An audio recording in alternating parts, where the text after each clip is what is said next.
네, 세 번째 시간입니다. 디지털 자산의 김영석 자문위원과 함께 보시겠습니다. 안녕하세요. 네, 안녕하세요.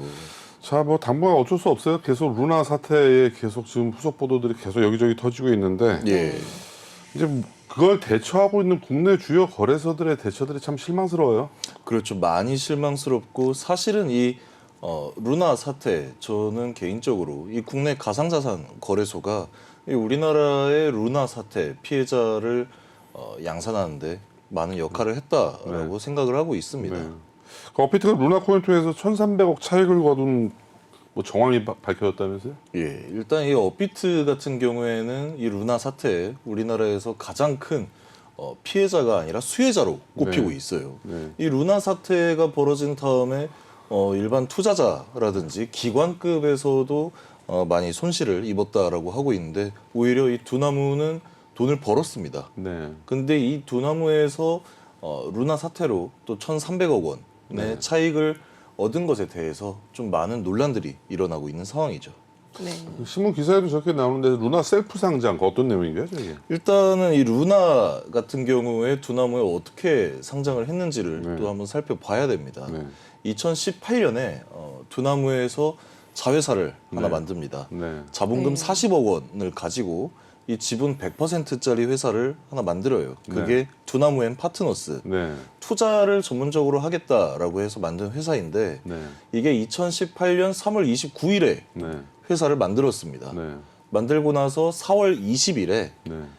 두나무 앤 파트너스에서 이 루나 코인에 투자를 하기를 시작합니다. 아. 네. 두나무 파트너스를 통해서. 예. 네. 근데 이때 당시에 투입된 금액이 25억 4천만 원을 네. 투입을 했습니다. 이게 그 회사 자본금의 약 63.5%가 넘어가는 네. 수치예요. 네. 네. 그러면은 자 회사를 만들었어요. 그리고 3주도 채 지나지 않아가지고 네. 루나 코인에 그것도 네. 이 루나 자체가 당시엔 신생 코인이었거든요. 생겨난 지 정말 얼마 안 되는 코인.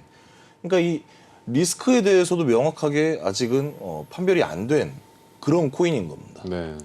어느 정도 좀 확신이 없다면 불가능한 투자가이지 않을까라는 생각도 드는데 그런가요? 확신뿐만이 아니라 목적이 없었다면은 좀 불가능하지 않았을까라는 네. 생각이 드는 사안이고요. 네. 특히 이 두나무 앤 파트너스에서 2018년에 루나 코인을 대량으로 또 매입을 해요. 네. 투자를 하면서 2천만 개 가량 구매를 하였고요. 그리고 나서 약 1년 3개월이 지나고 나서 업비트에 이 루나 코인을 상장을 시킵니다. 네. 그러니까 이 상장을 시키는 것 자체가 왜냐하면 2020년 상장했을 당시에도 업비트는 우리나라뿐만 아니라 이 글로벌 시장 전체에서 가상자산 거래소로 네. 꽤 영향력이 있는 거래소였어요. 그때 당시에도. 네. 여기에 루나 코인을 상장을 시킨다? 가격이 껑충 뛸 수밖에 없는 거죠. 네. 저 당시에 그 대표이사가 누구였었나요, 업비트에? 그때 당시에도 이서구 대표가 그 신문 기사에는 상당히 뭐 업비트가 그 가상자산 시장의 질서와 뭐 투명성과 신뢰도를 상당히 많이 앞장서겠다 이런 얘기들을 많이 하면서 예. 상당히 네. 좀 그 정반대되는 지금 행동들이 나오고 있네요. 그러면. 일단 이 업비트 같은 경우엔 특히 이 특근법이 네. 만들어지고 난 다음에 네. 그 다음부터 뭐 투자자를 보호하겠습니다라는 뭐 TV 광고도 네. 하고 있고요. 뭐 네. 영화관에서도 업비트 관련된 광고도 볼 수 있었고, 심지어 이 투자자 보호센터까지 만들어서 네. 지금은 저희 이해붕 소장이 또 네. 투자 보호센터 얼마 전에 센터장을 또 우리 하고 방송에서 나왔지만 또 무리한 얘기를 했었죠. 예. 보이스피싱 네. 나가는 사람들이 뭐라 그랬었죠. 물고기다, 사람이 아니다 이런 네. 발언을 했는데 네. 그 발언을 하고 나서 불과 얼마 안 돼가지고 이 대량의 피해자가 발생을 한 겁니다. 근데 결국은 우리 그 업비트를 두고 얘기를 한 게 맞네요. 물고기를 보니까 결국 자체 만든 상장을 업비트에 상장을 시켜주는 그런 이런 현상도 나오는 거 아닌가요? 그러니까 이 업계에 종사하는 입장으로서는 굉장히 좀 마음 아픈 현상이긴 네. 한데 일단은 이때 당시에 업비트가 루나 코인을 상장을 하는 데 있어가지고 이걸 왜 상장을 하는지 네. 명확한 어떤 기준을 제시를 하지 못했던 걸로 보여요. 왜냐하면 이때 당시에 뭐 빗썸도 마찬가지고 업비트도 마찬가지고 이때 당시에 루나를 상장을 시키면서 왜 상장을 하는지 네. 아니면 뭐 상장 심사가 들어온 적도 없는 거예요. 네. 업비트 같은 경우에. 그렇기 때문에 셀프 상장이라고 이야기를 하는 겁니다. 네. 이 셀프 상장이라는 거는 이 상장에는 두 가지 방법이 있습니다. 첫 번째, 거래소 차원에서 이 코인은 괜찮은 코인이다. 정말 좋은 코인이고 전도 유망한 코인이다. 네. 라고 해서 직접 상장을 시키는 방식이 있고요.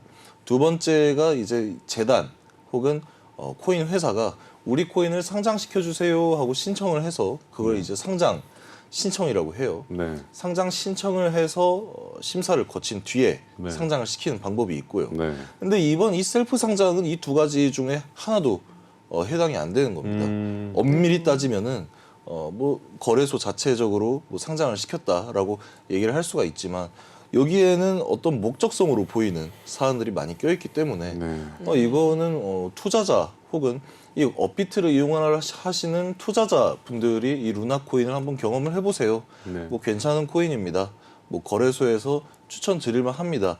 라기보다는 다른 목적이 있지 않았냐. 네. 라는 의혹이 좀 많이 발생을 하고 있는 거죠. 네, 이제 지금이야 이렇게 사태가 굉장히 커진 상황인데 당시에는 이 루나 코인에 대해서 위험성이 아주 크게 밝혀지지 않았다라는 좀 생각이 드는데 만약에 이제 다른 시각으로 우연치 않게 투자를 해서 정상적인 투자를 했다 이렇게도 볼 수 있지는 않을까요? 어떻게 생각하십니까? 이때 당시에 루나 코인이 뭐 특별한 리스크가 없다 혹은 문제점이 발견되지 않는다라고 했던 이유는 정말로 생겨난 지 얼마 안 된 코인이기 때문입니다. 네. 사실 생겨난 지 얼마 안 된 코인 같은 경우에는 무조건 리스크가 있을 수밖에 없어요. 네, 있을 수밖에 없죠. 그렇죠. 왜냐하면은 이 새로 만든 코인이 구체적으로 가상 자산으로 네. 화폐로서 작용을 하려면 충분한 기간의 숙성기가 필요합니다. 네. 이 숙성기를 원만히 거치지도 않은 코인을 가지고 뭐 리스크가 어느 정도 리스크가 있다라고 따지기에는 좀 무리가 있을 수도 있겠죠. 네. 다만 업비트에서 이른바 셀프 상장으로 불릴 정도로 이 루나 코인을 직접 상장을 시켰을 경우에는 그만큼의 어떤 명확한 기준은 제시를 했어야 된다라고 생각을 하고 있습니다. 자, 그렇다면 구체적으로 업비트가 루나에 투자한 시점, 예. 그다음에 매도한 시점의 기간과 시세 차이 금액이 어느 정도 되나요? 우선 이 두나무 앤 파트너스는 2018년 4월 20일에 이 루나 코인을 25억 4천만 원어치 네. 2천만 개 네. 구매를 합니다. 네. 이때 당시 시세가 127원이었어요. 네. 그리고 약 1년 3개월이 지난 후에 이 업비트 두나무 앤 파트너스에서 가지고 있던 이 루나 코인을 매도를 합니다. 네. 그때 당시의 시세가 7,000원이었어요. 7,000원이요? 127원짜리가 네. 7,000원이 된 겁니다. 몇 배예요? 이게 거의 몇 60배인가요? 배죠? 거의 그 정도 예. 되는 거죠. 어마어마한 투자 수익률이네요.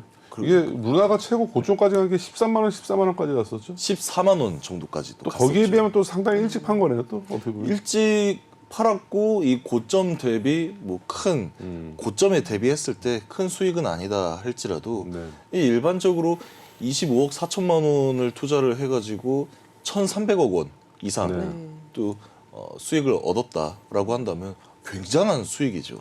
업비트는 뭐 억울하다는 입장인가요? 우린 생각보다 적게 벌었다 이런 입장인가요? 아니면 어떤 입장이에요?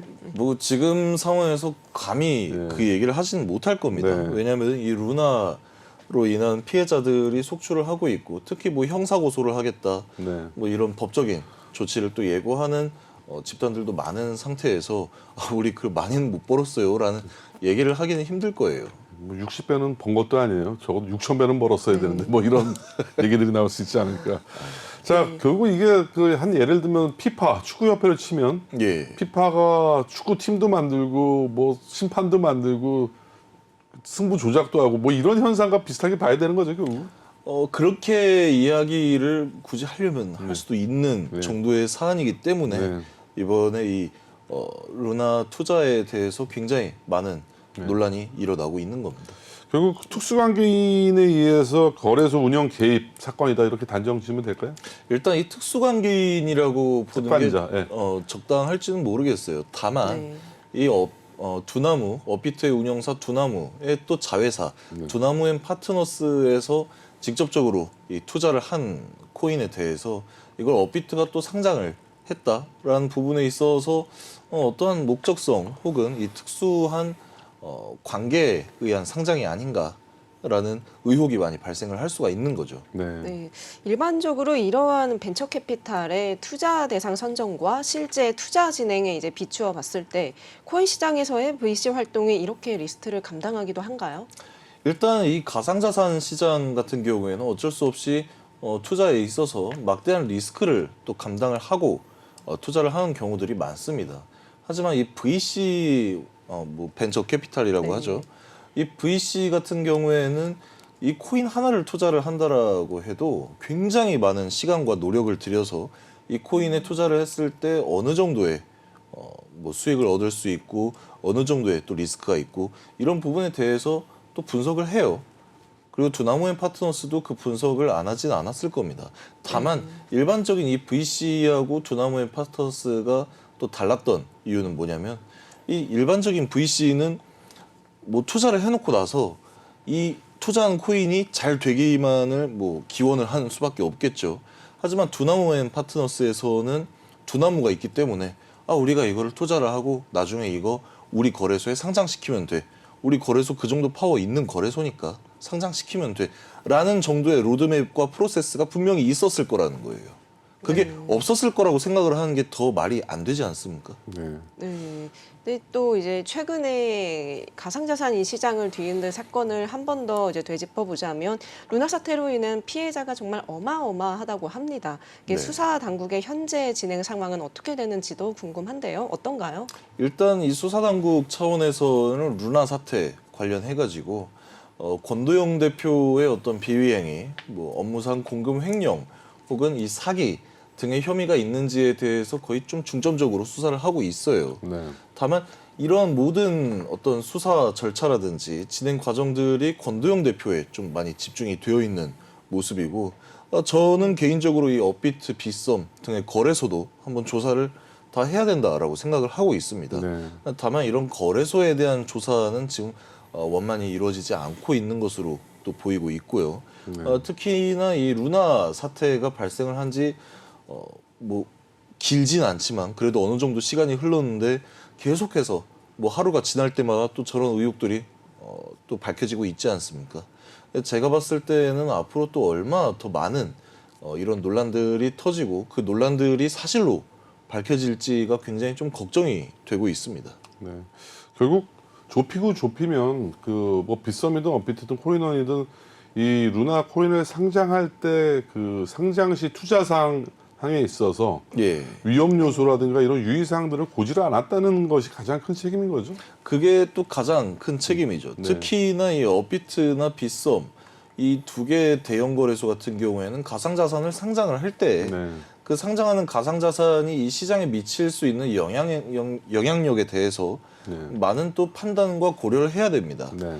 다만 이 특히 루나 코인을 상장을 하는 데 있어서는 별다른 이 리스크에 대한 요소들이 많이 안내가 되지 않았다라는 거죠. 이 부분에 대해서 거래소가 모르지는 않았을 거예요. 네. 모르지는 않고 이때 당시에도 이 루나 생태계의 어떤 알고리즘이 문제점이 있다. 네. 어느 한쪽만 붕괴되더라도 이 생태계 전반이 네. 모든 생태계가 붕괴될 가능성이 있다라고 경고를 하는 사람들이 충분히 있었어요. 네. 그거에 대한 뭐 관계 자료도 있었고 이 부분에 대해서 고지를 안 한 건지 아니면 못 한 건지 이 부분에 대해서도 명확하게 밝힐 필요가 있다라고 생각을 하고 있습니다.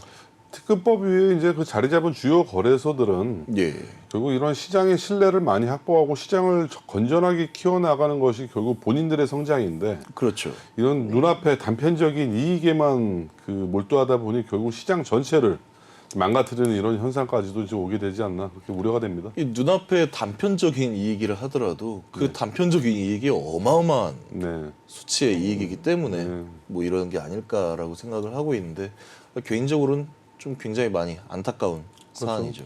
이것 때문에 건전하게 잘 만들고 있는 코인들이 피해를 많이 입고 있죠. 지금. 그렇죠. 지금 가상자산 시장 전반에 있어서 뭐 당장에 우리나라만 할 것도 없이 이 미국에서도 지금 루나 사태 예의주시를 하고 있죠. 네. 지금 이 루나 사태뿐만 아니라 각종 스테이블 코인들 네. 우리 가상자산 시장 전반에 대해서 다시 한번 또 살펴봐야 된다라는 반응들이 나오고 있고요.